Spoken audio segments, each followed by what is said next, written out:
சிவாய நம. நம்ம இன்றைக்கி ஒரு திருக்குறள் பார்ப்போமா? பொறையுடைமை. பொறையுடைமை அப்படின்னா பொறுமை. பொறுமைக்கு அவ்வளவு ஒரு மதிப்பு உண்டு. பொறுமையே நமக்கு ஒரு பெரிய செல்வம். அதனால் அது திருக்குறளில் திருவள்ளுவர் அழகாக சொல்லியிருக்கார். நிறையுடைமை நீங்காமை வேண்டின் பொறையுடைமை போற்றி ஒழுகப்படும் அப்படின்ட்டுருக்கார். நல்ல பண்பு வேணும் அப்படின்னா பொறுமையாக இருக்கணும் அப்படின்னு சொல்கிறார். அதுதான் அந்த பொறுமை தான் போற்றவும் படும் அப்படிங்கிறார். நமக்கு ஐசக் நியூட்டன் விஞ்ஞானி, அவரை பற்றி நமக்கு தெரியும் இல்லையா? புவி ஈர்ப்பு விசையை கண்டுபிடிச்ச ஒரு பெரிய விஞ்ஞானி. அவரை பற்றி நமக்கு தெரியும். அவர் ஒரு நாய் வளர்த்துக்கிட்டு இருக்கார்.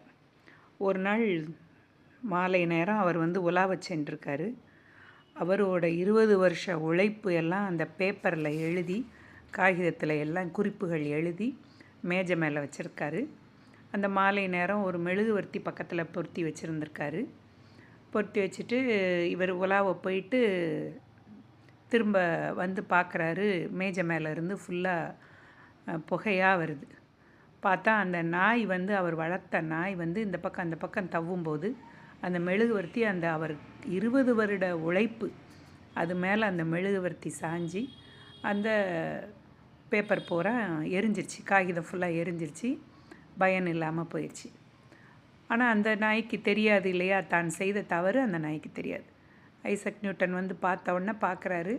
அவர்கிட்ட ஒரு சலனமும் இல்லை.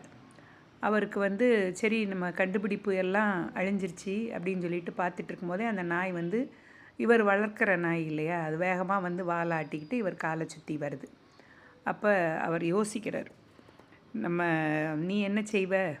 உனக்கு தெரியாதுல்ல, இது உனக்கு தெரியாது அப்படின்னு சொல்லி இந்த காரியத்தோட விளைவுகளை நீ அறிய மாட்ட அப்படின்னு சொல்லி தூக்கி கொஞ்சிறாராம்.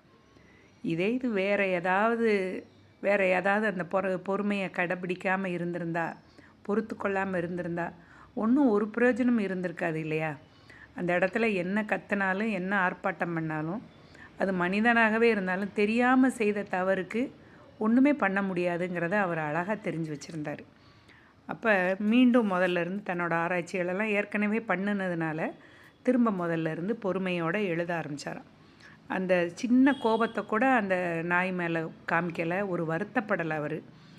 அப்போ இப்படி தான் நம்மளும் நம்மக்கிட்ட இருக்கிற நல்ல குணங்கள்லாம் நம்ம விட்டு நீங்காமல் இருக்கணும் அப்படின்னா கண்டிப்பாக பொறுமையை கடைப்பிடிக்கணும் அப்படிங்கிற கருத்தை தான் திருவள்ளுவர் சொல்கிறார்.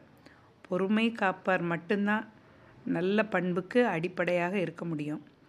தீய பண்புக்கு பொறாமை தான். ஐயோ நம்மளால் முடியலையே, அவங்க நல்லா இருக்காங்களே, இவங்க நல்லா இருக்காங்களேன்னு பொறுமையாக இருப்போம். ஏன்னா கறி கூட நிலத்துக்கு அடியில் எவ்வளவோ காலம் பொறுமையாக இருக்கும்போது தான் அது வைரமாக வெளிப்படுது இல்லையா?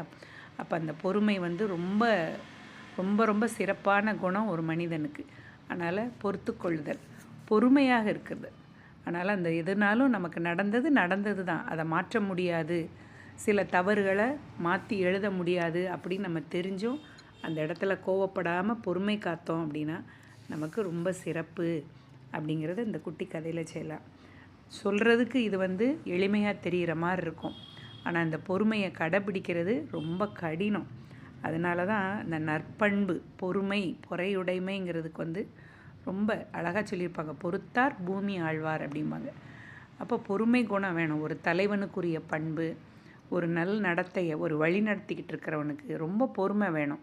ஒரு தலைவனோ, ஒரு வீட்டில் ஒரு தலைவனோ, வீட்டு தலைவனாக இருந்தாலும் சரி, ஒரு ஆட்சி உரிமை நடத்துகிறோம் அப்படின்னா நிறையா அது இறையியல்லையும் சரி, ஆன்மீகத்தில், உலக இயல்ல, அறிவியல்ல எல்லாத்துலேயுமே பொறுமை மட்டும்தான் வெல்லப்படும்.